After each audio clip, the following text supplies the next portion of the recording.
¿Qué tal, amigas y amigos? Sean bienvenidos a esta conferencia magistral titulada Nuevos retos de los responsables de la gestión documental ante la transformación digital, la cual será impartida por el maestro Henry Alexander Rengifo Sánchez, jefe de Administración Documental de la Universidad de los Andes en Bogotá, Colombia, para la Universidad Autónoma del Estado de Hidalgo, en el marco del Día Nacional del Archivista y también en el marco de 10 años que nos han correspondido como Archivo General conmemorar en este año 2021, pues les damos la más cordial de las bienvenidas a esta conferencia y bueno, agradeciendo la presencia de todos los funcionarios, funcionarias de la Universidad Autónoma del Estado de Hidalgo, de nuestros enlaces operativos normativos de archivo, así como también pues agradeciendo la presencia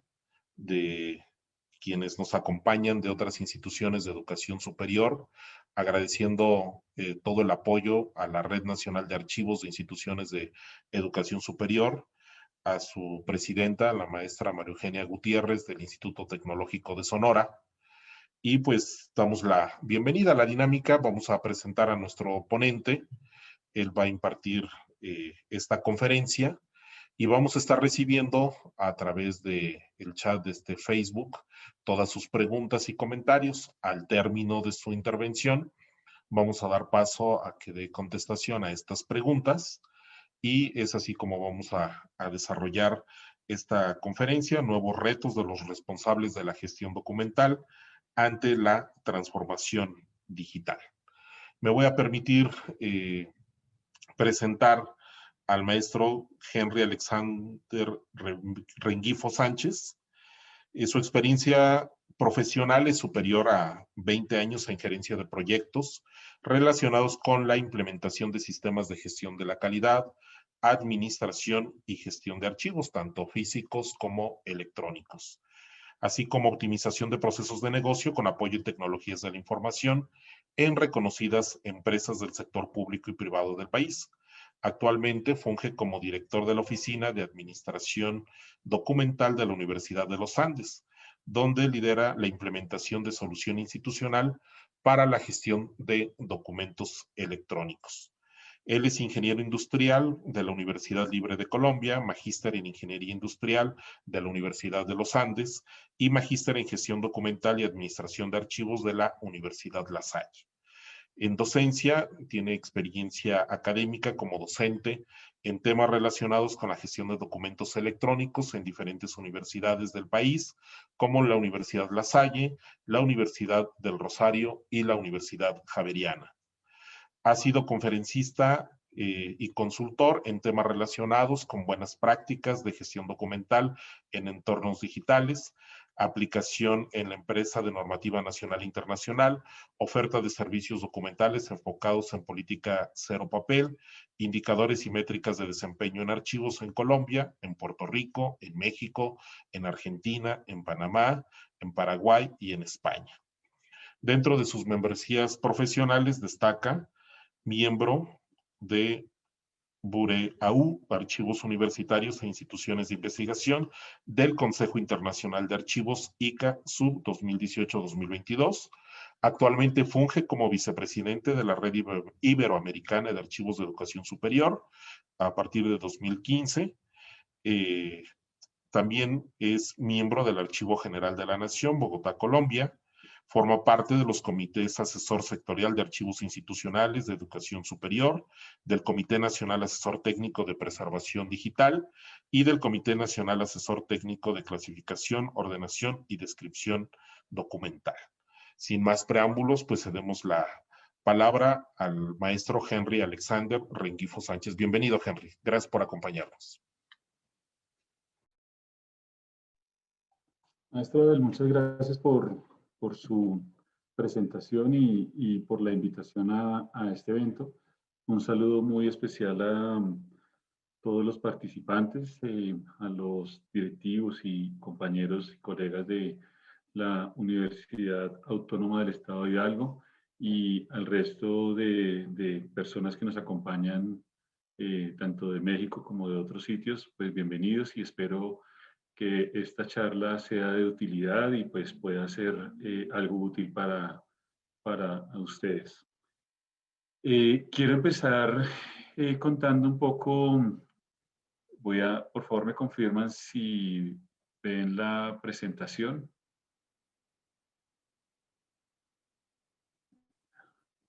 Sí, es correcto. ¿Pero la ves en modo presentación o...? No, hay que darle modo presentación. ¿Aquí? Ya está. Gracias. Bueno, muy bien. Este tema de retos y rol de los profesionales de información en la transformación digital, pues sale o nace este tema a raíz precisamente de todo este tema en que el mundo ha estado sometido durante este año y un poco más de que llevamos de pandemia, en el cual pues definitivamente ha impactado nuestro mundo de una u otra forma. Y por supuesto que nuestra profesión no ha sido, no ha escapado a ello.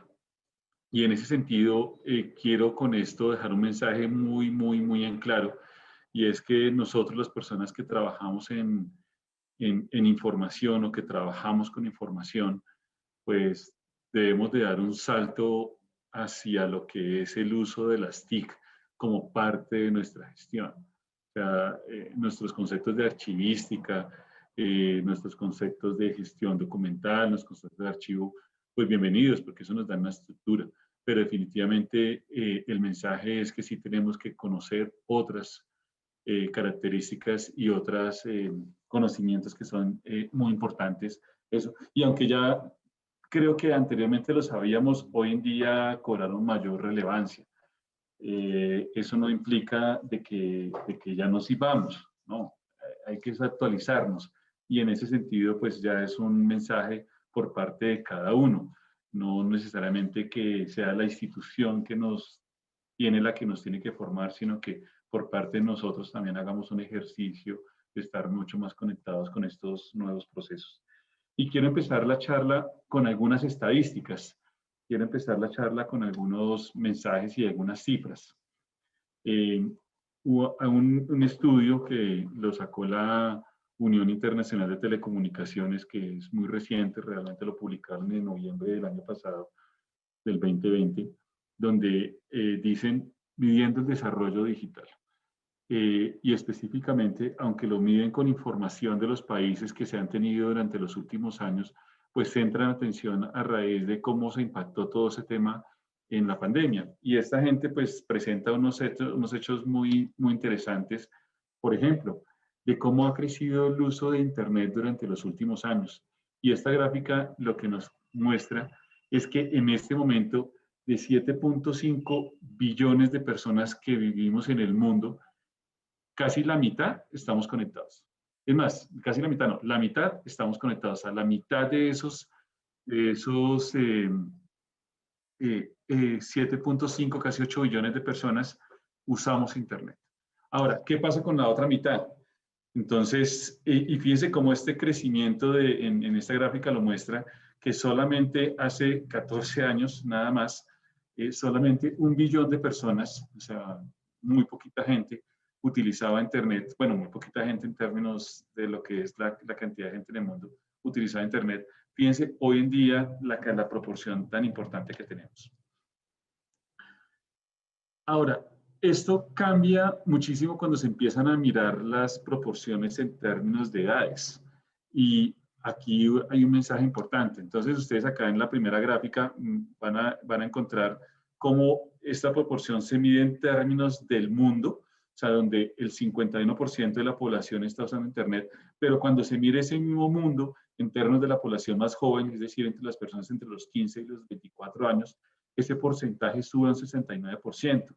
Y miramos, por ejemplo, que ya en espacios, mirando cada una de las zonas, por ejemplo, en Europa o en Latinoamérica, pues las proporciones no son tan distintas. O sea, realmente nosotros en América, en proporción a Europa, nosotros estamos, a pesar de que las personas por encima de los 24 estamos un poco más quedados en el uso de Internet, no significa que estemos tan atrasados, porque casi un 77% de la población lo usa. Y nuestros jóvenes están casi al mismo nivel de una comunidad desarrollada como una comunidad europea. Muy por encima, de una comunidad como Asia o las regiones del Pacífico o África, que tiene otras connotaciones, pero digamos que sí estamos en términos proporcionales a casi en los mismos números de un país o unas zonas desarrolladas. Y eso es un mensaje importante decirlo, porque este gap entre lo que es las personas que actualmente lo usamos contra nuestra población más joven, estamos cada día, esa brecha generacional se está marcando más. O sea, mientras que en términos de cantidad de personas, hay 3.5 o billones de personas que no usan eh, eh, Internet. Entre la población joven, esa brecha se baja a menos de 1 billón de jóvenes. O sea, son 369 millones de jóvenes los que no usan Internet en comparación con el resto. Entonces, fíjense que eso nos empieza a generar unos temas importantes en términos de desigualdades, de cómo, por ejemplo, nosotros que actualmente estamos en estas posiciones de liderazgo, en esas posiciones de decisión frente a unos temas, vamos a impactar necesariamente a esa comunidad que más adelante, y no mucho más adelante, sino en términos mucho más cortos, va a venir a reemplazarnos. Entonces, es importante empezar a mirar esto con esa dinámica. Ahora, la gráfica de la izquierda mía muestra la cantidad de personas que tienen acceso a Internet tanto en las áreas urbanas como en las áreas rurales. Y a la derecha listo, de esas personas que tienen acceso, ¿cuántas tienen computador? Porque yo puedo tener acceso a Internet, pero no necesariamente tengo computador. Y esto también cambia y da unas connotaciones completamente diferentes.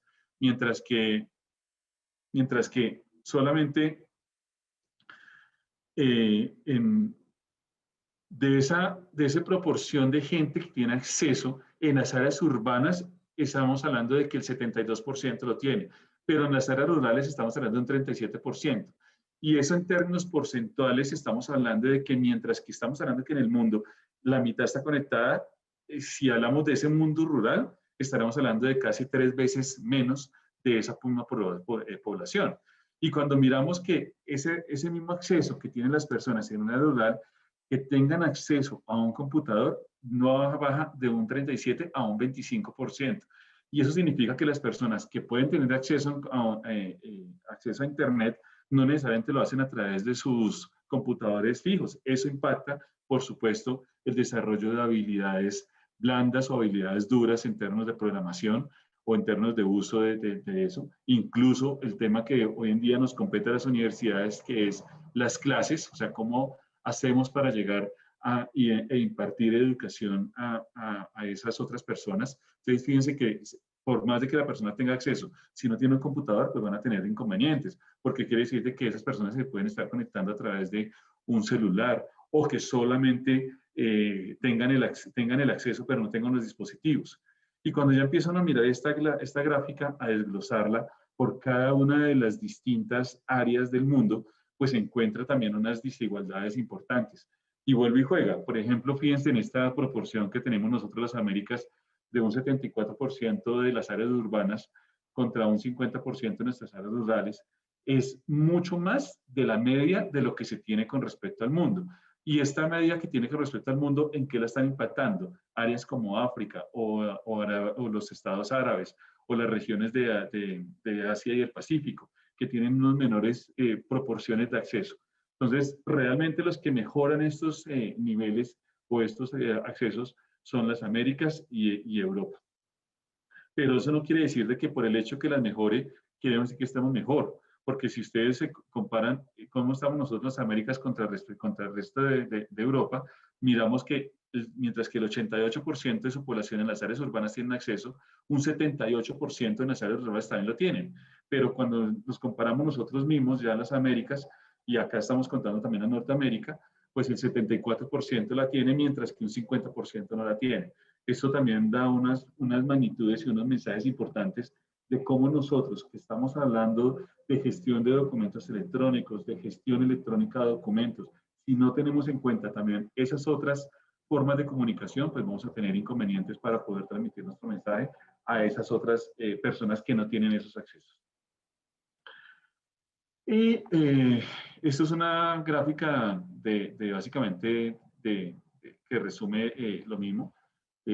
Hogares que con acceso a Internet en el hogar en el 2019 estaban en un 57%, pero esa misma proporción de hogares con un computador, acceso con un computador, se reducía a un 47%. Eso también muestra en términos de nuestra profesión esos temas de desigualdades y por qué es importante empezar a considerar todos estos temas. Ahora, cuando miramos este tema en términos de habilidades de tecnologías de la información y las comunicaciones, pues vamos a ver varios punticos allí que es importante revisar. Uno es que las bajas habilidades en tecnologías son una barrera significativa para la participación de las personas en una sociedad digital. Entonces, cuando estamos hablando de gestión de documentos electrónicos, cuando estamos hablando de acceso, cuando estamos hablando de información, cuando estamos hablando de tenencia hacia futuro, pues estos son temas que es importante mencionarlos. No quiere decir de que por el hecho de que nosotros en nuestra universidad o en nuestro entorno tengamos absolutamente todo cubierto, no significa que podamos tener esas otras poblaciones y que tengamos también que desarrollar política para esas otras poblaciones que no tienen ese mismo nivel de desarrollo. O cómo también nosotros desde nuestro rol podemos empezar a generar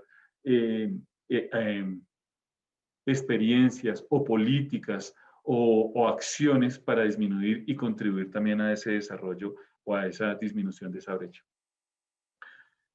En el 40% de los países que tienen datos disponibles, y ahorita les voy a mostrar una gráfica donde saco todo esto, menos del 40% de las personas reportan haber llevado a cabo actividades básicas en tecnología. Y una actividad básica en tecnología es, por ejemplo, enviar un email con un adjunto. Entonces, para nosotros eso podría sonar extrañísimo, porque estamos en una plataforma como Zoom, estamos hablando de esto y por supuesto para nosotros esto es completamente transparente y es completamente válido saber hacer esto. Pero para que se den cuenta que hay un componente de personas muy, muy grande, que solamente enviar un email con un adjunto ya significa que eso es como si me estuvieran hablando en idioma marciano. Otro punto, en 70% de esos países con información, menos del 40% de las personas han realizado algunas de esas habilidades tipo de TIC, tipo estándar, que se establecen como estándar. Y esa es, por ejemplo, crear una presentación con un software de presentaciones.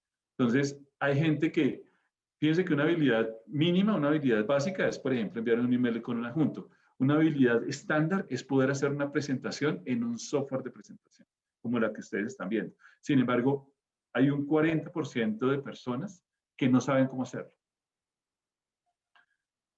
Solamente en un 15% de los países que reportan información, hay un 10% de gente que tiene actividades altas y que es una habilidad que se considera alta en tecnología. Por ejemplo, escribir un software o escribir un programa de computación utilizando un programa especializado de computación, desarrollar una página web, utilizar una plataforma para desarrollar software, escribir un código, utilizar algoritmos en hojas de cálculo, utilizar formulación dentro de una hoja de Excel para generar más información o más datos. El tema de esas herramientas adicionales a las básicas que manejamos en nuestros software de oficinas, por ejemplo, son considerados como habilidades altas y menos de un 10% de las personas, solamente en un 15% de los países, reportan tenerlas. Entonces, eso lleva a concluir de que hay muchas diferencias en niveles de habilidad entre grupos de edad, entre las ocupaciones, pero que esas diferencias son mucho más pequeñas en términos de género, especialmente en esas poblaciones jóvenes, entre 15 y los 24 años, realmente esas habilidades, tanto en términos de hombre y mujer, son menores, como también entre términos de conocimientos. Eso es una luz de esperanza en el sentido de que nuestros chicos están mucho más preparados y mejor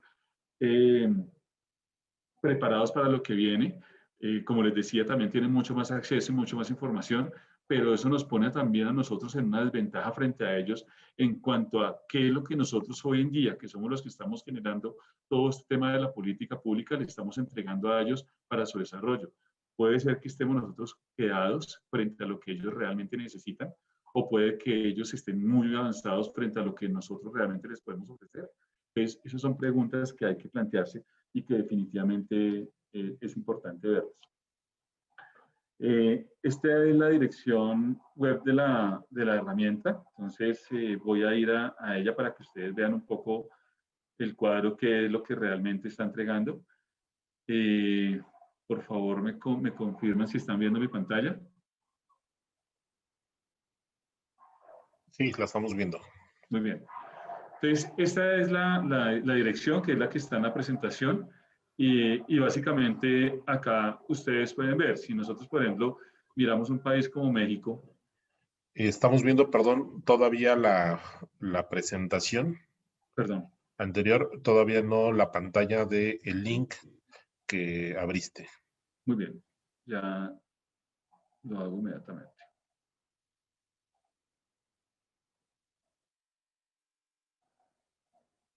Aquí ya estarán viendo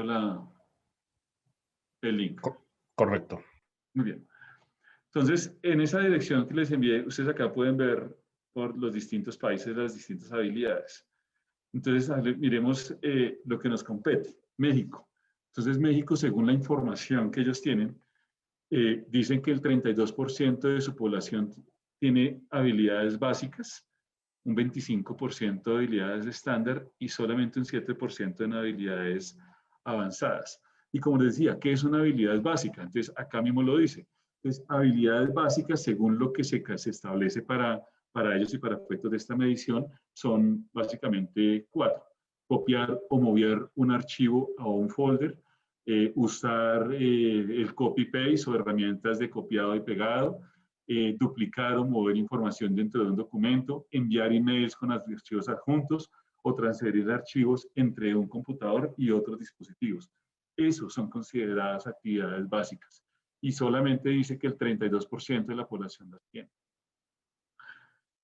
Cuando miramos esas habilidades estándar, entonces que ellos dicen, bueno, mire, crear una habilidad estándar es básicamente usar fórmulas aritméticas dentro de una hoja de cálculo, o conectar o instalar nuevos dispositivos, crear presentaciones en una herramienta o un software de presentaciones, enviar, descargar o instalar o configurar software. Esas son las habilidades estándar. Y dicen que, por ejemplo, en el caso de México, nuevamente, el 25% de su población es el que la tiene. Y cuando ya miramos habilidades avanzadas, pues establecemos de que solamente, para el caso de México, un 7% de su población lo tiene. Y dice, mire, una habilidad avanzada es, por ejemplo, escribir un programa de software usando un lenguaje de programación. Entonces, o lo que les decía, hacer una página web o desarrollar una herramienta de gestión de contenido. Entonces, todo ese tipo de cosas, toda esta información es pública, esto no es un tema de esto, y como les digo, el informe es muy interesante verlo.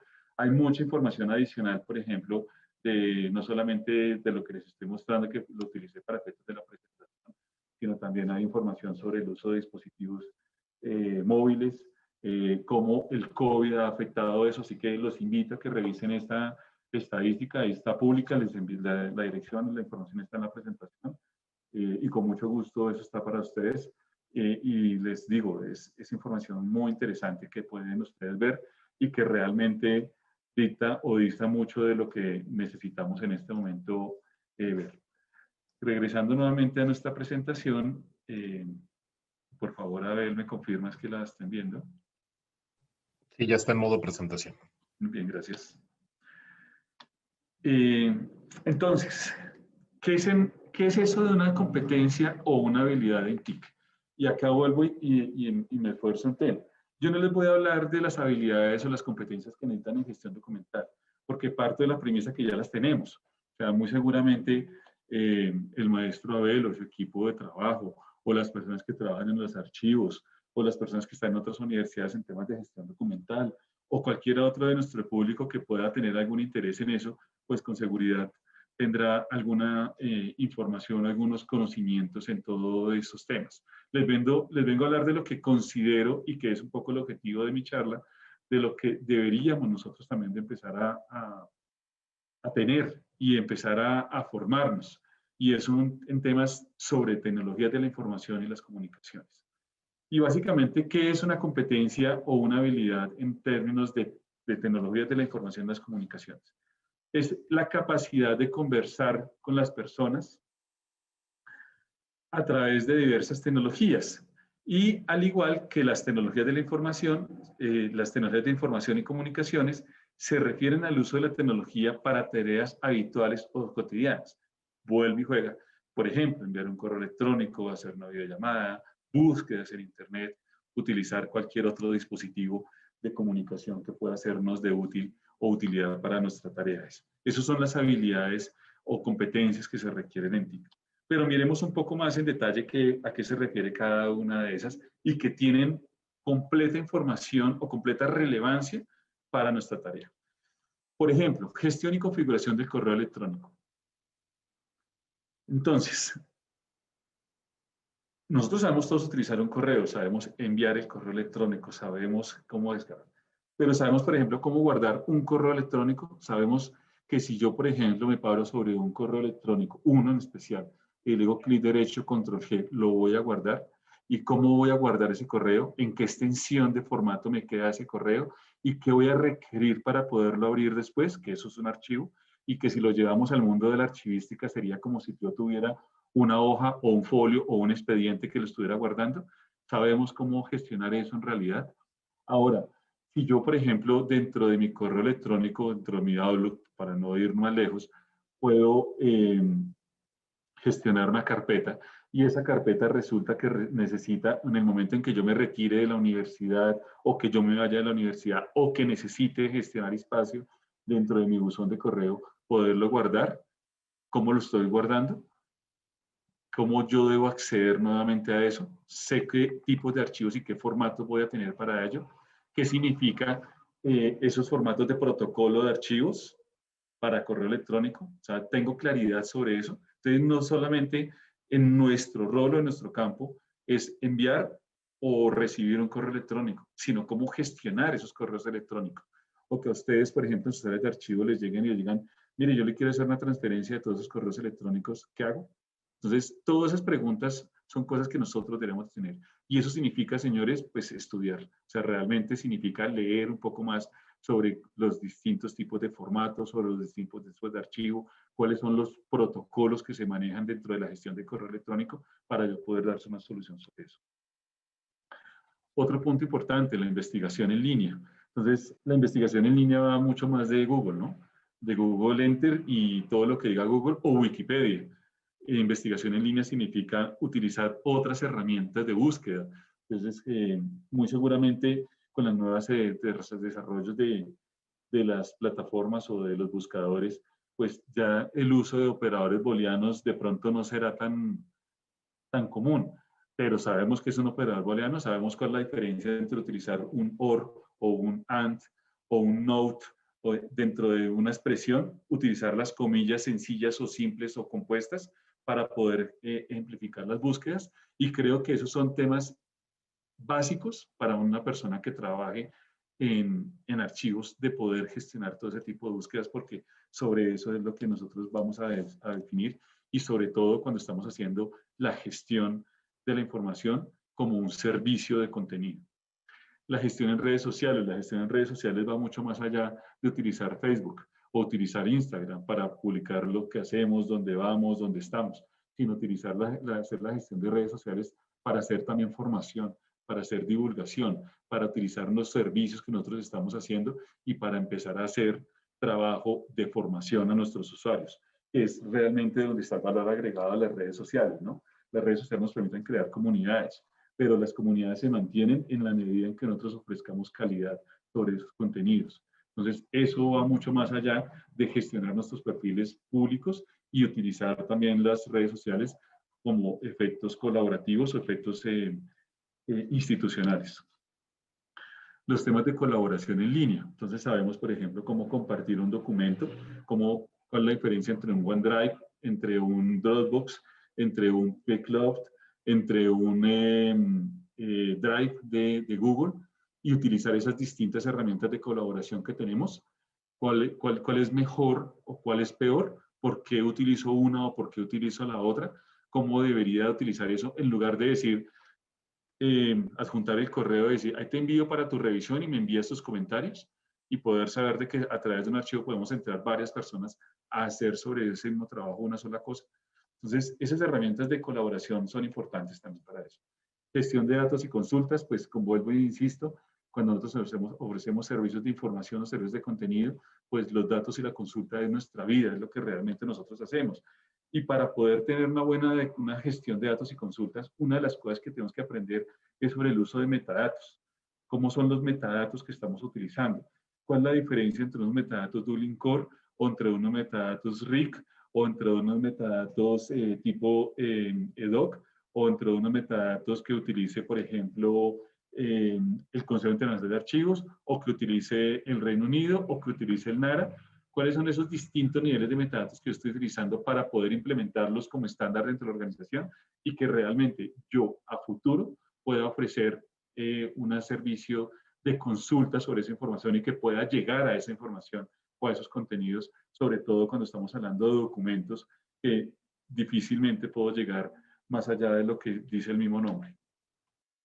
Bueno, temas de ofimática, autoedición, el uso de dispositivos, por qué utilizar o por qué proveer servicios para tabletas, para teléfonos inteligentes, que son servicios completamente distintos al de un computador, cuándo utilizar el uno, cuándo utilizar el otro, el uso de las APPs, el procesamiento de textos, bueno, informática en términos generales. Por supuesto que yo no digo y no quiero que quede el mensaje cuando pongo informática, programación informática o gestión de contenido empresarial o de educación virtual, que nos volvamos expertos en el desarrollo de software. Eso no es el mensaje. Pero sí tenemos que tener unos conceptos básicos para poder comunicarnos con nuestros pares de tecnología y poder decirles y expresarles a ellos qué es lo que necesitamos. O sea, no es imposible que nosotros no manejemos unos lenguajes mínimos para poder expresar qué es lo que nosotros requerimos dentro de nuestra colaboración con nuestros pares de informática, para que ellos nos ayuden a encontrar la solución más adecuada a nuestras necesidades, o nos ayuden a configurar el dispositivo, o nos ayuden a encontrar la aplicación que pueda servirnos. Entonces, todo ese tipo de cosas son básicos. Por otro lado, y estamos hablando ya hablé de las habilidades técnicas en tecnología, hay otro tipo de habilidades que también nosotros hoy en día tenemos que tener en cuenta. Y es, por ejemplo, los sistemas de comunicación. O sea, no solamente es la comunicación, es de hablarlo o escribirlo. O sea, por supuesto que ambas son importantes, sino también el tema de la colaboración. O sea, cuando yo pedir apoyo, cómo expresar ese apoyo. También aprender a ser conciso y poder establecer necesidades específicas en mis comunicaciones para que los mensajes sean claros. Unas habilidades, y estos son lo que se llaman en psicología las habilidades blandas, todo el tema de creatividad. Entonces, hoy en día tan de moda todas las estrategias de design thinking, que básicamente es diseño a través de modelos, ¿no? O tener temas de estrategia, imaginación. Otro importante es la determinación. Entonces, la gestión de los proyectos, la gestión del presupuesto, el manejo del estrés, ¿no? Entonces, eso también es algo muy importante. Las lluvias de ideas, herramientas de colaboración con nuestros equipos, conformar equipos de trabajo. La flexibilidad, que hoy en día es tan importante y que básicamente el año pasado fue una de sus grandes pruebas de cómo podemos ponernos a tanto para ello y para poder reorganizar y replantear muchas de las actividades que veníamos llevando de una forma y plantearlas en otro nuevo escenario. El liderazgo de equipos, de proyectos, buscar las mentorías o ser mentores o buscar mentores. Por supuesto, los rasgos de integridad que los da netamente la personalidad, que nosotros seamos íntegros en nuestro actuar, en nuestro pensamiento, en nuestras palabras, en nuestros actos.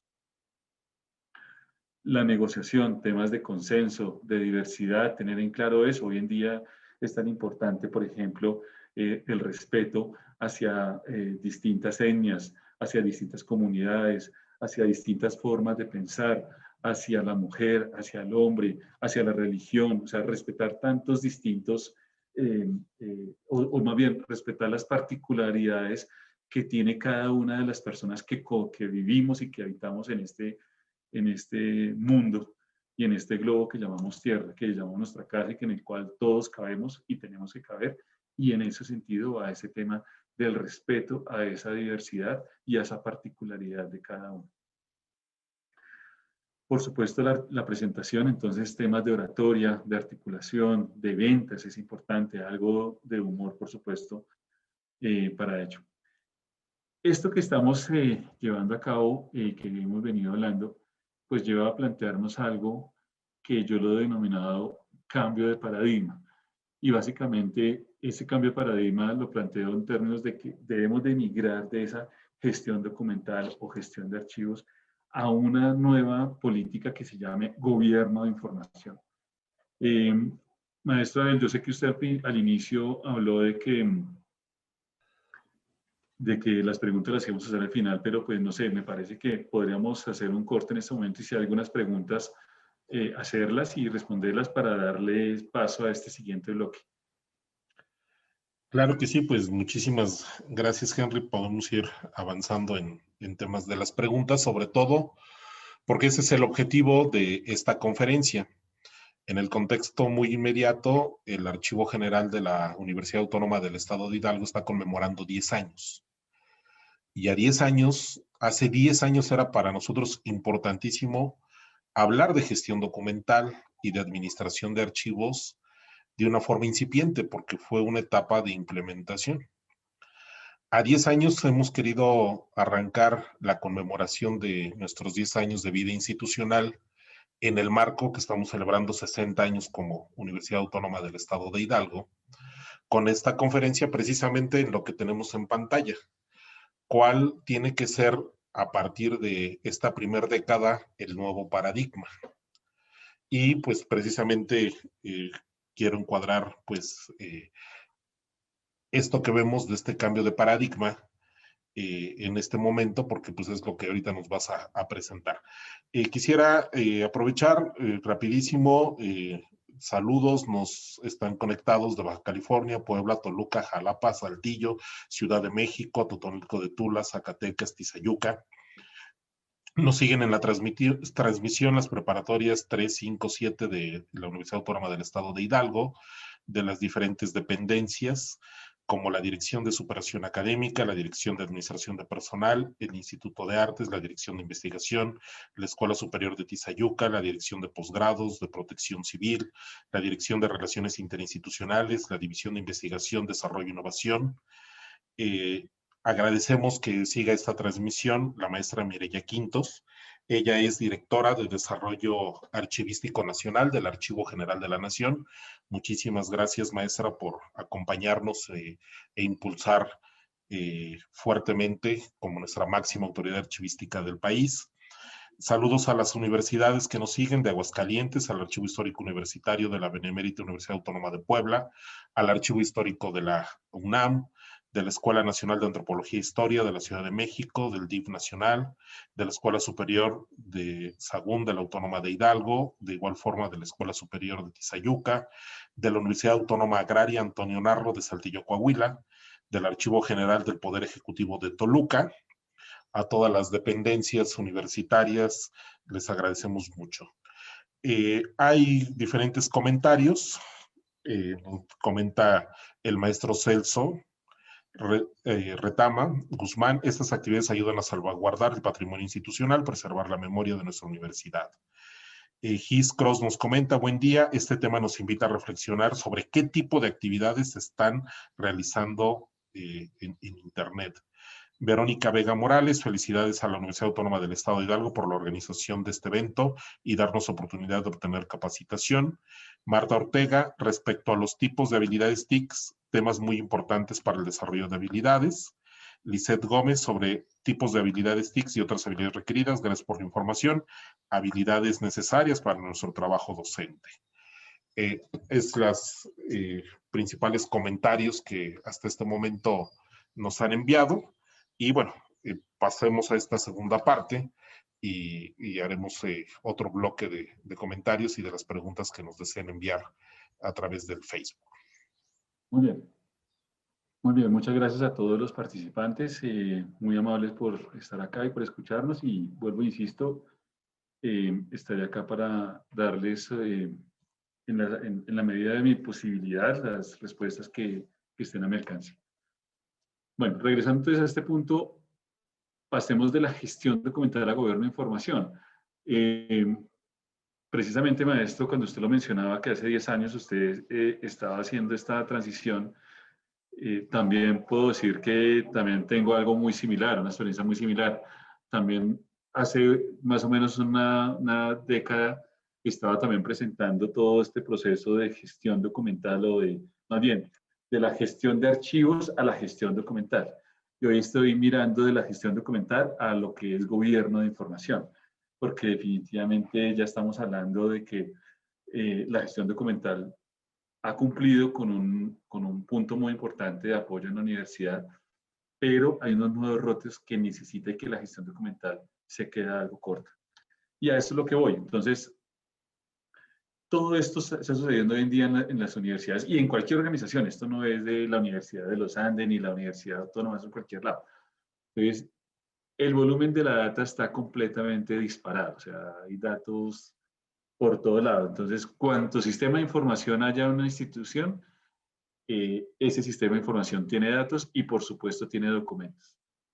Si yo tengo en mi computador o en mi universidad acceso a OneDrive, a Dropbox, a pCloud, a Drive, tengo nube de Google, me compré otro disco externo, tengo una USB y tengo en el celular, todo eso voy a tener información y datos allá establecidos. Porque es que de pronto, ¿no? De pronto guardo. No falta quien use incluso el correo para guardar también la información. No es que yo guardo este correo porque es que uno nunca sabe. Entonces eso nos lleva a la siguiente. ¿Y dónde vive la información? O sea, ¿dónde está la información que yo necesito?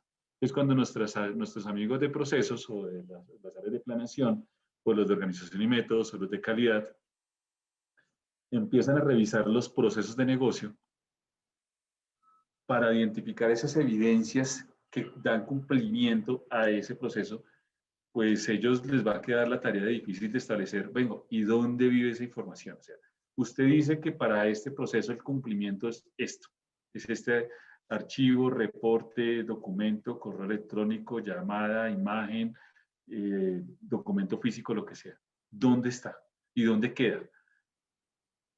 Entonces, si usted eso se le pregunta a la persona que lo genera, al que lo recibe, al que se lo comparte, pues muy seguramente va a tener 3 sitios donde vive distintos. Por otro lado, eso nos lleva a otro punto, que nuestros amigos de informática siempre van a estar en operación modo pánico. Entonces, atendiendo incendios, atendiendo problemas particulares establecidos de las distinto modo de operación de la institución. Entonces, difícilmente nos van a poder dar una solución a nosotros desde el área de gestión documental de ayudarnos a responder las dos anteriores.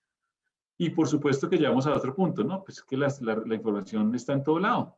Entonces, está en el sistema A, en el sistema B, en el correo electrónico, en el servidor de correo, en el file system, en la nube, en Teams, bueno, en todo lado está.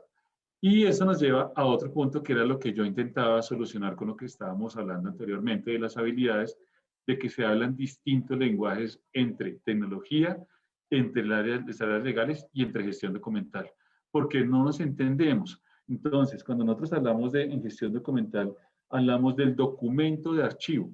Entonces, cuando hablamos del documento de archivo, inmediatamente el señor de legal entiende que el documento de archivo es este documento que está firmado, autenticado, notariado, con un sello y que está guardado en un archivo y en una carpeta. Y el señor de tecnología entiende que eso es algo que está por ahí en una bodega, en un archivo, por abajo en una escalera, y que eso no es problema de él. Y cuando hablamos del señor de gestión documental, el señor de gestión documental está hablando no solamente de los otros dos anteriores, sino que también está hablando de los documentos que están en el computador, de los documentos que están en el sistema de información, de las imágenes, de los PDFs, de las presentaciones, de los archivos TXT, de las imágenes cartográficas, de las bases de datos, bueno, de todo lo que signifique un archivo. Y entonces, inmediatamente, la respuesta es, eso es muy grande.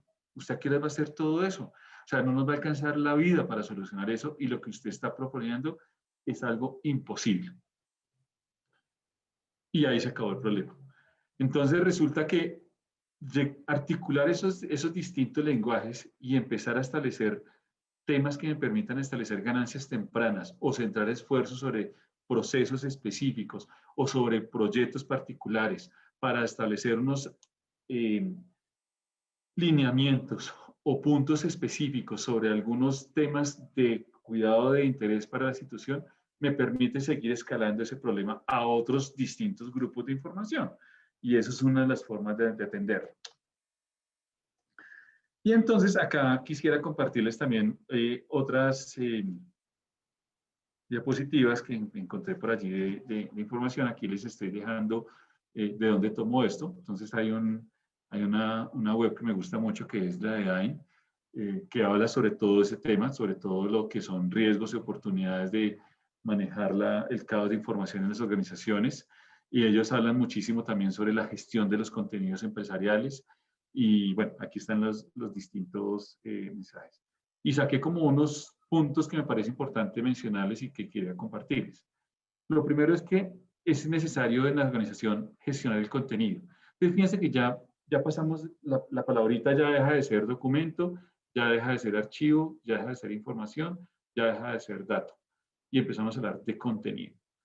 ¿Y qué es el contenido? ¿Sí? Entonces, ahí eso es otro punto importante. Definir qué es el contenido. ¿Qué es para usted el contenido? Entonces, si es información, si es datos estructurados, si el contenido es la suma del dato más el documento, si el contenido es cualquier activo de información para su organización, eso ya usted lo definirá. Pero es gestionar ese contenido, lo que usted establezca como hecho. Y por eso es tan importante establecer ese lenguaje común. ¿Por qué es importante gestionar el contenido? Porque el volumen que se está gestionando, la velocidad a la cual se está generando y la variedad que está llegando de información en las organizaciones es cada día superior a lo que realmente se puede manejar de una forma proporcional.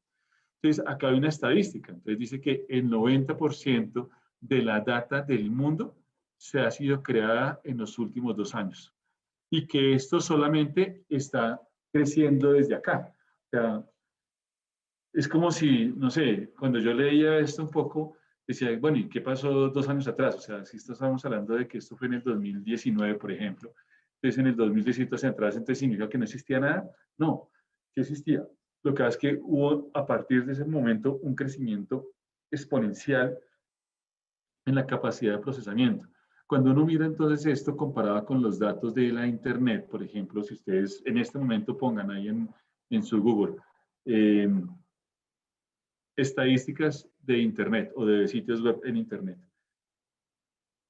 y hay alrededor de 2 billones de sitios web activos en este momento.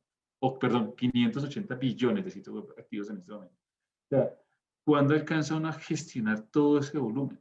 La cantidad de correos electrónicos que se gestionan y se corren todos los días, a toda hora, en cada momento es impresionante.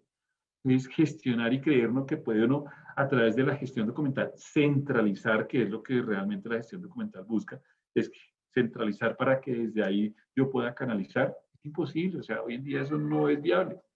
Eso no es viable, no es viable hacerlo. Y acá nos lleva a otro dato, que es el costo del caos. ¿Cuánto cuesta todo eso?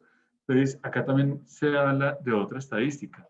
Dice que una compañía en promedio gasta entre el 3.5 al 7% de toda su ganancia en lo que es manejo de IT, de tecnologías de la información. Así que, y acá dicen, si usted tiene una firma de 50 millones de dólares, usted puede saber que tiene que destinar alrededor de 3 millones de dólares solamente para manejar su información cada año. Y esos son números importantes. Entonces, cuando usted le saquen en su organización de que no tienen los X pesos para invertirle a su proyecto, pues saquen esta estadística. Y realmente usted se va a dar cuenta de que manejar este caos, pues tiene un costo. Que ese costo sea oculto, pero es un costo. Esto nos lleva a otra premisa, donde el contenido hoy en día es el rey.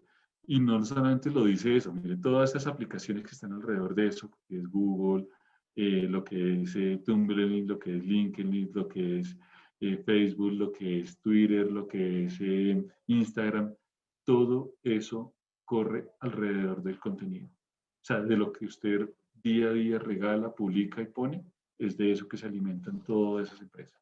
Entonces, el contenido hoy en día es el rey. Y esto nos lleva a otro punto. Entonces, el apoyo de la alta dirección.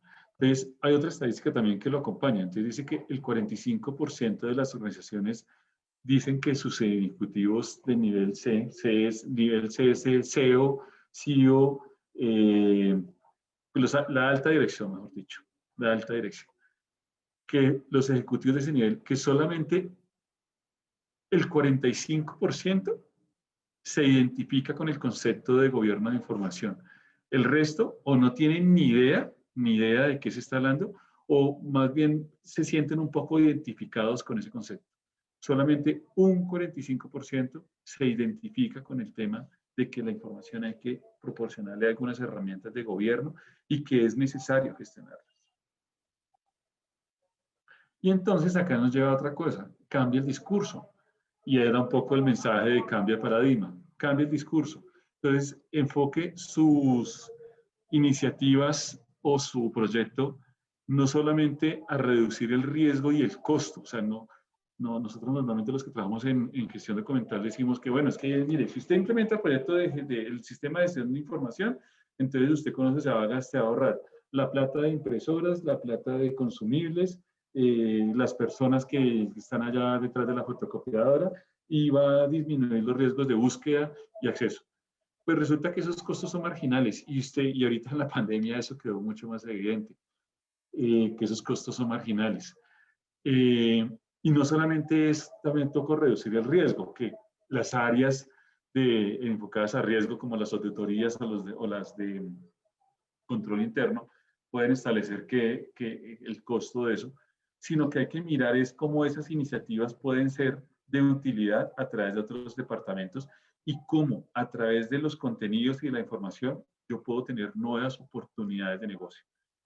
Y eso es un poco eso es identificar a través de eso cuáles son nuestras otras oportunidades de negocio.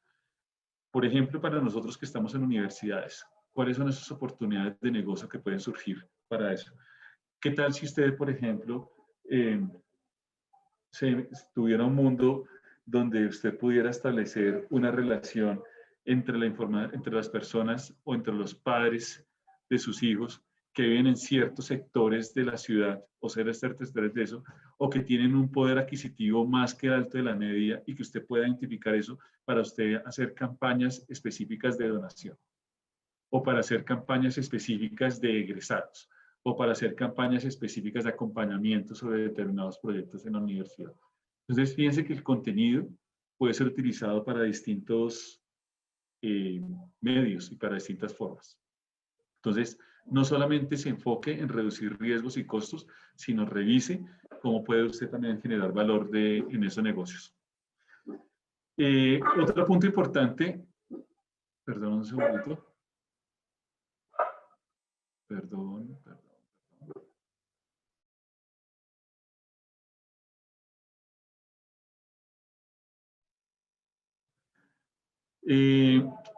Ahora, ¿cómo se establece, por ejemplo, o cómo embeber, cómo incorporar el gobierno de información como un elemento necesario de los procesos de automatización?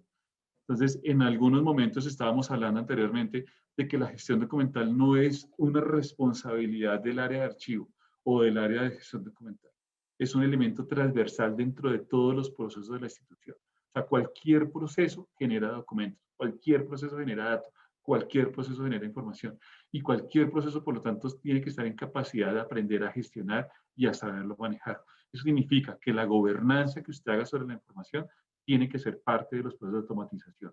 Entonces, normalmente, cuando se hace un cambio de sistema o se incorpora un proceso de automatización dentro de la organización, pues se hace es precisamente, no, es que vamos a ahorrar los tiempos de búsqueda, es que vamos a disminuir la cantidad de documentos que se utilizan, es que vamos a migrar de información física a información electrónica, pero jamás llaman al señor de gestión documental o al señor de archivo para que ese señor les apoye en cómo ese proceso de automatización no solamente es que va a disminuir eso, sino que también va a ayudar para que ese tema de esa gobernanza haga parte de ese proceso de automatización. Entonces, eso es un mensaje también para nuestras áreas de tecnología que hagan parte de ello. Ahora, también otro punto, use el gobierno de información como una parte de los procesos de estandarización que usted haga dentro de la organización. Pues a través de ustedes los procesos de gobernanza, que usted, por ejemplo, va a definir esquemas de metadatos, esquemas de formatos de archivos, esquemas de consultas, índices de búsqueda, pues esos procesos de estandarización que usted está haciendo permita que los permeen el resto de la organización, porque con seguridad pueden ser de uso común para distintos públicos. Entonces, esto nos lleva a una conclusión de que los temas es que esto no es un proyecto, sino que es un programa. Y cuando hablamos de proyecto, pues estamos hablando de que un proyecto tiene una corta duración en el tiempo y unos recursos finitos, mientras que un programa realmente contempla un proyecto mucho más amplio, de larga duración, de largo alcance y que puede involucrar muchísimos proyectos adicionales. Y otro punto importante es que sugerencia también es de que esto no es un tema solamente de tecnología o solamente un tema de gestión documental. Tiene unos componentes adicionales, un componente estratégico, donde ese componente estratégico hay que crear un tema de gobierno de información, un tema de gobernanza que nos permita dar eso y ojalá que ese componente estratégico esté conformada por distintas personas que hacen parte de los distintos planes y los distintos proyectos que involucran con esto, tecnología, control interno, áreas legales, áreas de planeación y métodos, auditoría, que acompañen todo ese proceso para que ayuden a hacer toda esa gestión de planes y proyectos. El tema del área de gestión de información, por supuesto, porque como le digo, es el ente articulador y el ente que hace todo el tema de articulación y ejecución de esos modelos y lo que se encarga de la operación, del seguimiento y el control. Por supuesto, el componente tecnológico es importante porque es el que me permite habilitar esos servicios de contenido a través de los habilitadores tecnológicos. Y por supuesto que va a requerir unos temas de administración electrónica y por supuesto que va a requerir unos temas de seguridad informática y por supuesto que va a requerir todos unos temas de gestión de contenido empresarial que yo como gestión documental no tengo la capacidad de hacerlo, sino que definitivamente hay otras componentes que los tienen.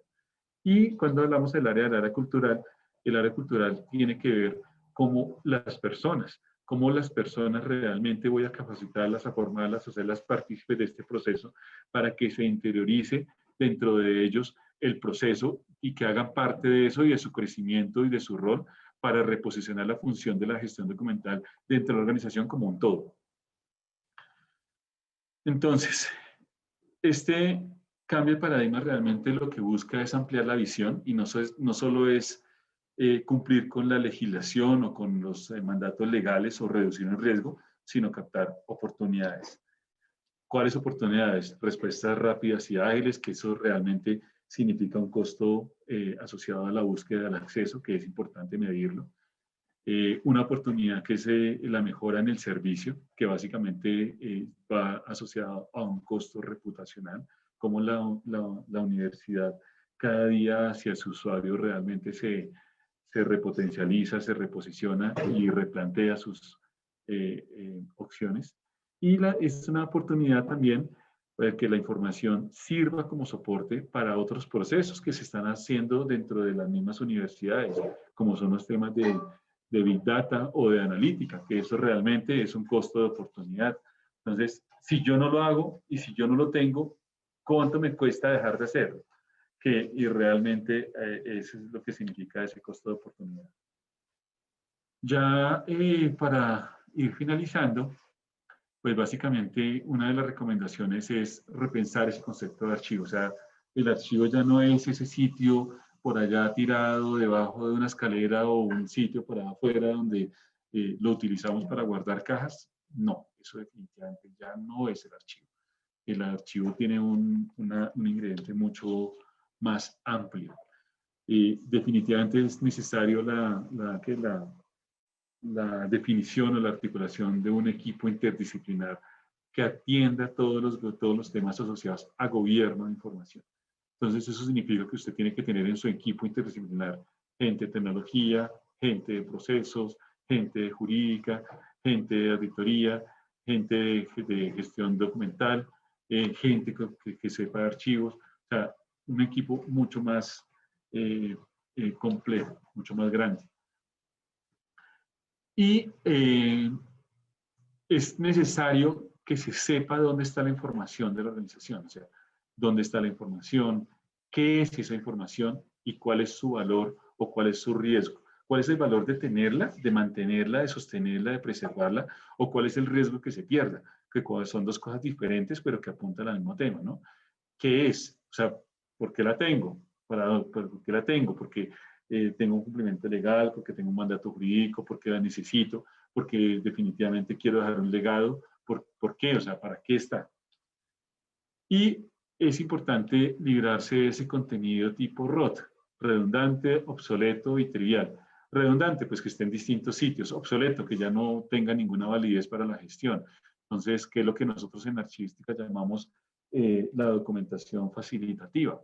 O trivial, pues, a ver, si usted tiene un documento que lo utilizó para darle trámite a algo, pero ese trámite ya se cumplió y ese documento lo tiene hace 5 años y ese, o sea, ¿para qué lo tiene? ¿Sí? O sea, es como que usted empieza a preguntarse ese tipo de cosas. Entonces, esas dos últimas realmente vienen atadas. Muchas gracias por su participación, por su acompañamiento. Espero que esta información les haya sido de utilidad y pues abro espacio para las preguntas. Muchas gracias. Muchísimas gracias, Henry.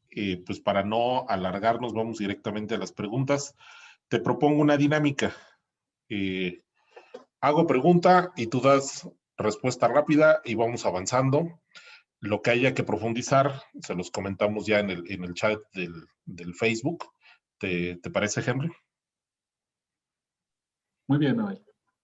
Muy bien. Primera pregunta, Areli Garlia. ¿En dónde vamos a poder consultar el video y la presentación? ¿Tendrán un link? Sí, lo vamos a compartir en el Facebook Archivo General UAEH. Ahí van a encontrar el drive de la conferencia y van a encontrar el link de la presentación. Nos pregunta Daniel Alcántara de Bancomex, México.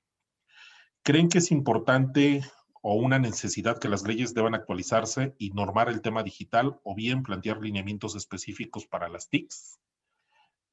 Adelante, Henry. La respuesta es un sí, sí a todo. Ahora, a veces la práctica va más allá va más rápido que la misma ley. Entonces ahí también toca utilizar el sentido común. Muy seguramente esto que estamos hablando no es algo que pasó ayer, es algo que viene pasando desde hace mucho tiempo. Y la legislación sí salió ayer. Entonces, a veces hay que tener en cuenta esa variable. Por supuesto que la legislación va, pero normalmente no va al mismo ritmo que la práctica. Pregunta de Jacobo, bibliotecario. ¿Qué proyectos existen para la descripción de acervos documentales en metadatos? En Emil, o sea, precisamente si tú pones esa búsqueda en Google, te van a salir N, o sea, hay muchos proyectos que hacen eso. En metadatos yo creo que fácilmente hay metadatos por cada tipo de contenidos. Hay metadatos para archivos, hay metadatos para bibliotecas, hay metadatos para archivos de imágenes, hay metadatos para bases de datos, hay metadatos para... O sea, no sé cuántos habrán, pero con seguridad habrá más de 20 o 30. Yo tengo una presentación precisamente que hice en otros momentos de metadatos y eso hay N mil esquemas de metadatos para trabajar. Lo importante es que escojas uno, ojalá los más representativos y ojalá los que mayor relevancia internacional tengan, ojalá avalados por normas ISO. Siguiente pregunta, de Martín Mendoza, de Servicios Académicos de la Autónoma de Hidalgo. ¿Cuál es la interrelación de la gestión de archivos y el sistema de gestión de la calidad? En la identificación. La gestión de archivos normalmente tiene que ver cuando yo tengo el archivo. La gestión de calidad tiene que ver cuando identifico el archivo. O sea, yo sé, la gestión de calidad lo que hace es que identifica el documento que va a ser parte del archivo. Entonces, ese es el mensaje. O sea, la gestión de calidad está un punto antes y la gestión de archivos está un punto después. Pero el documento que yo identifico en calidad lo voy a recibir en archivo. Entonces, ¿Sigue? porque en lugar de recibirlo al final, ¿por qué no lo identifico desde el principio? Siguiente pregunta de Jonathan Stalin. Si la brecha de acceso a las TIC es amplia, tanto como la existente por la brecha generacional, ¿cuál sería la política o elemento de educación para minimizar estos retos? Yo como lo planteé en la presentación, lo planteo como una autoformación. O sea, si tú sabes, o sea, tú en tu consciente sabes de que tienes unas deficiencias en términos de habilidades tecnológicas, pues una de tus principales responsabilidades tuyas es empezar a buscar algo que te ayude a minimizar. Ya a nivel de política pública, pues, no sé, habrá muchas formas y muy seguramente las universidades tendrán distintos programas y distintos procesos para eso.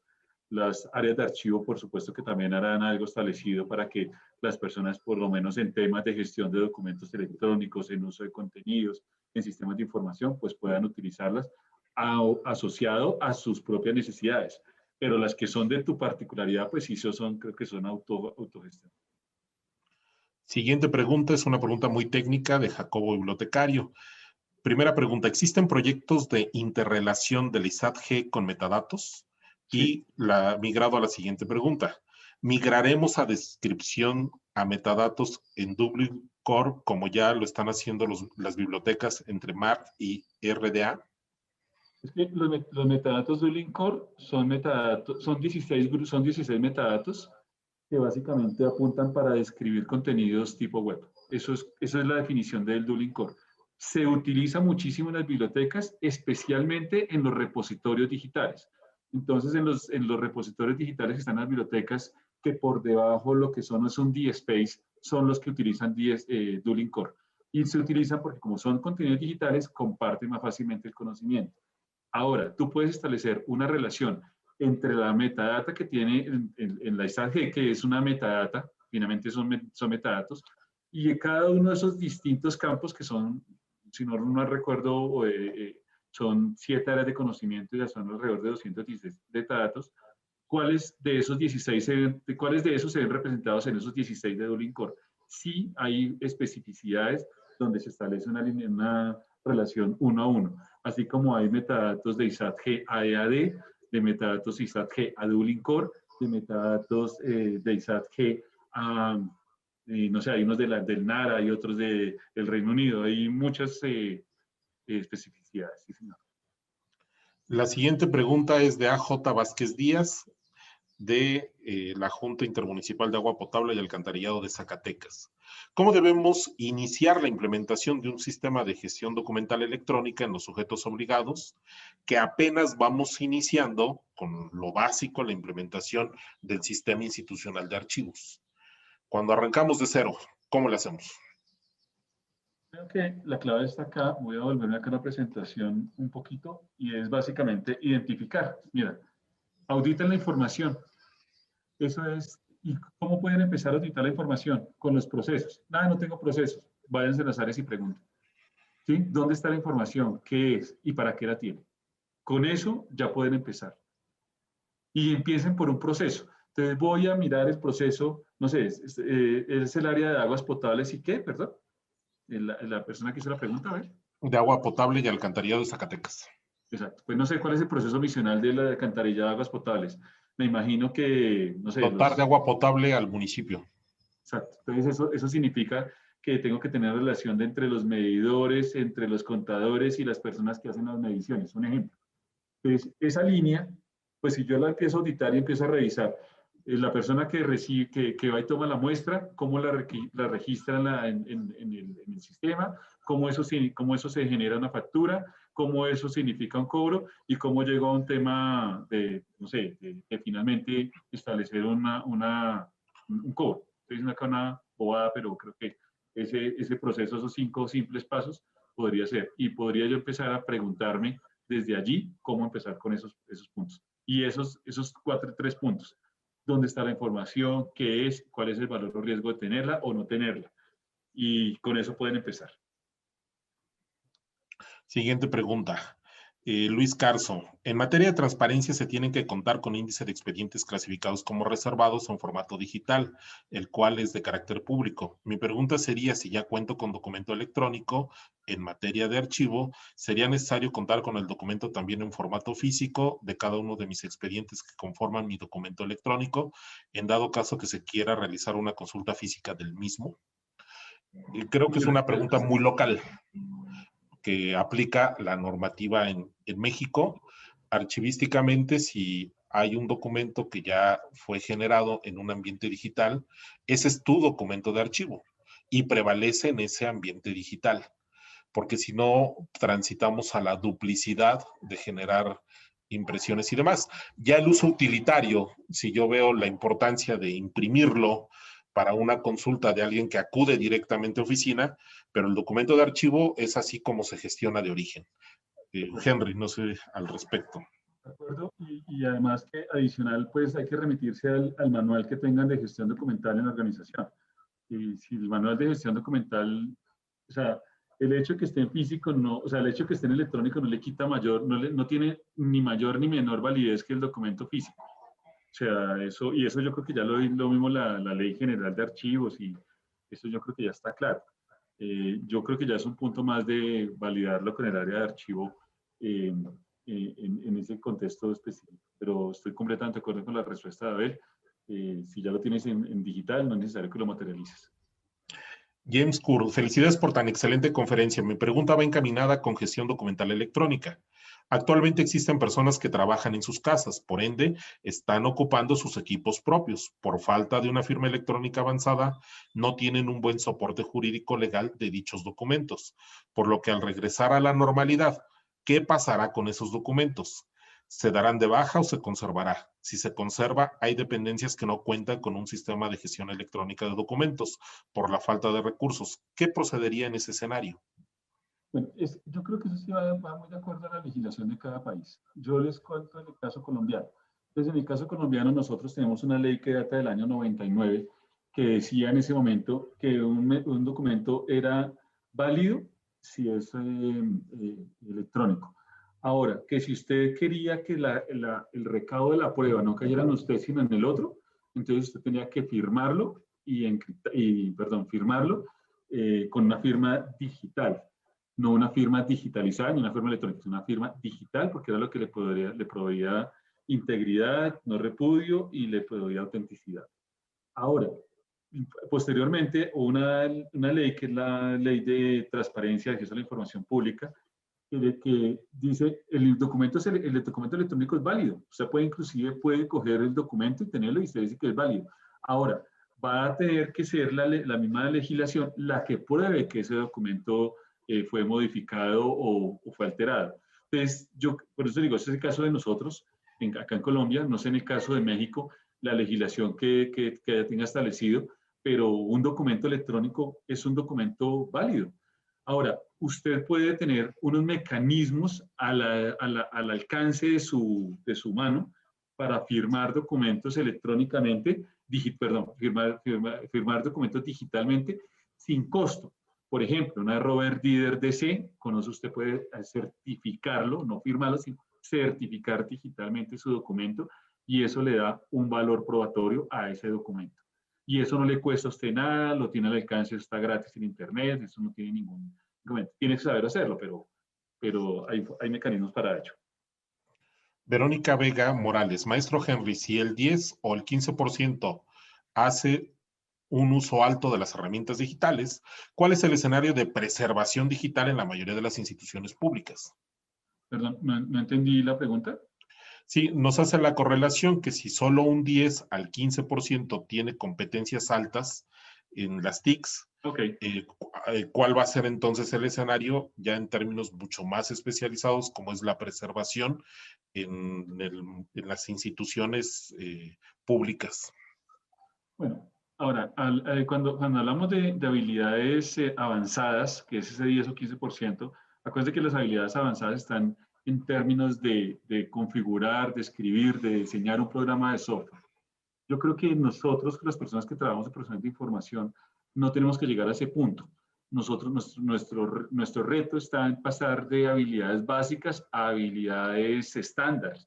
Y en las habilidades estándares que tengamos un lenguaje de comunicación, que sepamos los conceptos, no necesariamente escribir un software. Yo creo que eso sí, pues yo por lo menos no sé escribir un software y no me interesa aprenderlo, o sea, no es mi necesidad, pero sí puedo, sí en este momento tengo la capacidad para comunicarme con un ingeniero, hablar en un lenguaje técnico con él y saber de qué estamos trabajando. De Leti Villamil Navarrete, respecto a reforzar tan importante información y agilidad en la documentación, ¿habrá la técnica o manual que guíe de forma práctica lo considerado? No entendí la pregunta. ¿Que si hay un manual? ¿Algún manual o alguna guía técnica en relación a esta, digamos, al Ah, sí. contenido de reforzar las habilidades en las TICs? Pues bueno, yo, como les decía, yo saqué esta información básicamente de una investigación que hice que se las mencioné en la presentación y que les va a quedar a ustedes. Fue donde, digamos, inspiré este tema. No sabría decirte dónde están esas competencias específicamente puestas en un manual, pero lo que sí te puedo decir es que gran parte de lo que tiene que ver con el tema de gobernanza de información y gestión de información, sí la puedes buscar en todo lo que son las ISO 30300, ISO 15489, que son las ISO que regulan todo el tema de gestión de documental y que ellos ya hablan de todos esos temas. Finalmente, nos escribe nuestra amiga la maestra Georgina Flores Padilla del Archivo Histórico de la UNAM. Saludo a todos nuestros Saludos, Georgina. amigos del Archivo Histórico de Renalles. Es necesario que el archivero intervenga desde antes que se cree el documento de archivo, trabajando con el ingeniero en tecnologías, con el administrador de empresas, con el contador, el jurídico. Es pues una tarea multi e interdisciplinaria que ahorrará costos y agilizará la gestión documental. Completamente de acuerdo con esa observación, muy al lugar y muchas gracias por reforzarlo, Georgina, porque tienes completamente la razón. El archivero debe estar desde el inicio. O sea, definitivamente, vuelvo, insisto, con el concepto de repensar el concepto de archivo. El concepto de archivo no es una cosa que está al final, es una cosa que está desde el inicio y en ese sentido tu comentario completamente al lugar. Muy bien, pues ya estamos en la recta final. Si quisieras agregar algo más, Henry. No, no, agradecerles a todos por el tiempo, por escucharme. Creo que me excedí en el tiempo que tenía establecido y les presento excusas por ello. Pues no me resta más que, en primera instancia, pues agradecer a las autoridades universitarias, al maestro Adolfo Pontigo Loyola, rector de la universidad, al doctor Saúl Agustín Sosa Castellán, secretario general, agradecer la presencia de las funcionarias, funcionarios, enlaces de archivo, a quienes nos siguieron en diferentes puntos de todo el país, a todas las dependencias de la Universidad Autónoma del Estado de Hidalgo, y de igual forma, pues agradecer a la Red Nacional de Archivos de Instituciones de Educación Superior, a la maestra Mireya Quintos, directora de Desarrollo Archivístico Nacional del Archivo General de la Nación, por permitirnos eh, pues dar y llegar a ustedes a través de esta conferencia. Agradecerle mucho a el maestro Henry Alexander Rengifo Sánchez, que haya tenido la amabilidad, la generosidad de compartir sus conocimientos. Y pues este es el análisis, el replanteamiento que estamos haciendo en este marco de conmemoración de 10 años del Archivo General de la Universidad Autónoma del Estado de Hidalgo, sobre cuáles los nuevos retos que nos tenemos que enfrentar en nuestra forma de hacer nuestra gestión documental, transitar a este nuevo paradigma de gobierno de la información que nos permita pues ser instituciones como función la archivística transversal, pues que abonemos a nuestra cadena de valor, ser más competitivas, mucho más eficientes en todos nuestros procesos de gestión. Quisiera yo pedirle que nos diera el mensaje de clausura al licenciado Jorge del Castillo Tovar. Él es el director general de planeación de la Universidad Autónoma del Estado de Hidalgo. Por favor, licenciado del Castillo.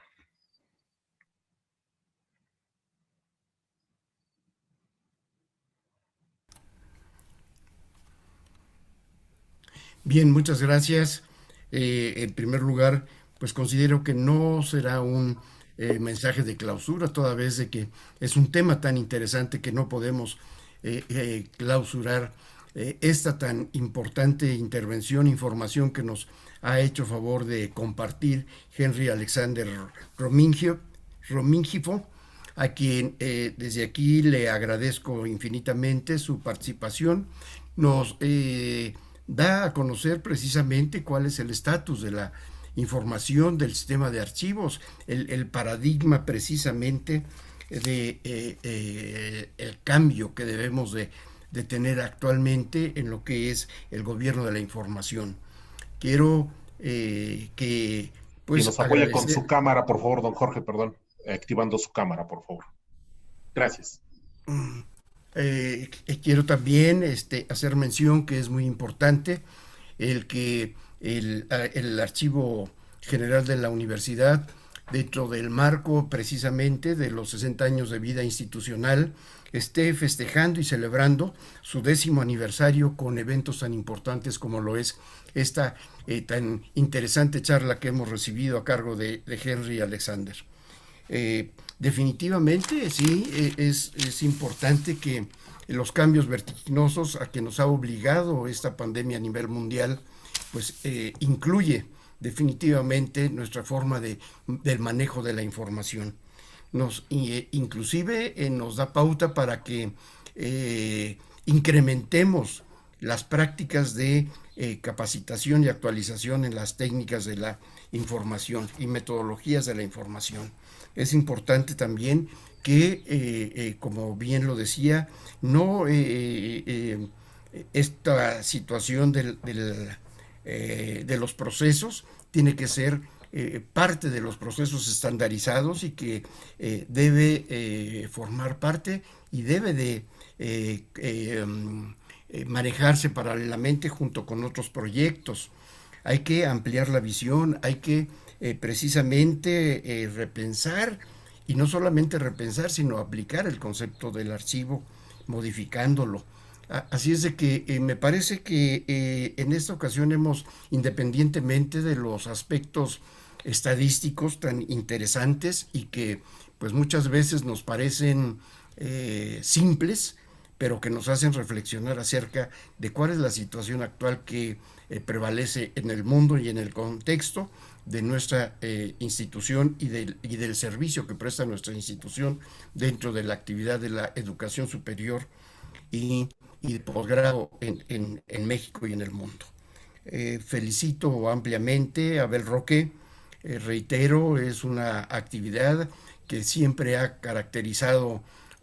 ha caracterizado por desempeñar de una manera apasionada, como lo das a conocer precisamente con este tipo de actividades y que son varias, y desde su inicio el archivo ha contado con tu experiencia y con tu entrega. Los felicito, agradezco infinitamente la participación de todos quienes nos han hecho el favor de seguir a través de el canal de Facebook o a través de el sistema de Zoom o a través de cualquier otro medio de comunicación. Agradezco infinitamente y reiteramos que la Universidad Autónoma del Estado de Hidalgo precisamente se preocupa como lo demuestra con este tipo de acciones, por estar a la vanguardia en todos los aspectos y fundamentalmente en el manejo de la información. No es posible, como se ha manejado desde hace muchos años, el llegar a la desaparición del papel.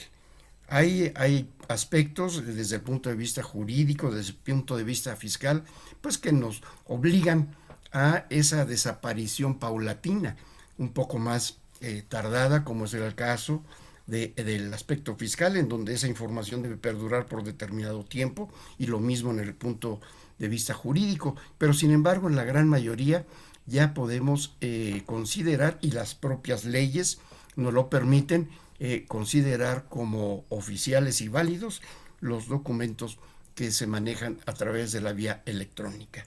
Reitero nuevamente el agradecimiento a Henry Alexander, a Abel Roque y a todos que nos han hecho el favor de su presencia a través de la vía virtual. Muchísimas gracias, enhorabuena y felicidades. Esta es su casa, mi estimado Henry Alexander, la Universidad Autónoma del Estado de Hidalgo. Muchas Gracias. gracias, Jorge, muy amable. Gracias.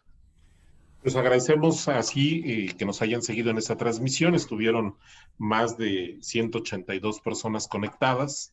Agradecemos la generosidad de su tiempo y vaya este reconocimiento al Archivo General de la Universidad, a todas y todos mis compañeras y compañeros, el equipo de trabajo del Archivo de la Universidad Autónoma del Estado de Hidalgo. Es la labor, el esfuerzo que ellos han mostrado a lo largo de esta primera década, y vaya ese reconocimiento a mis compañeras y compañeros.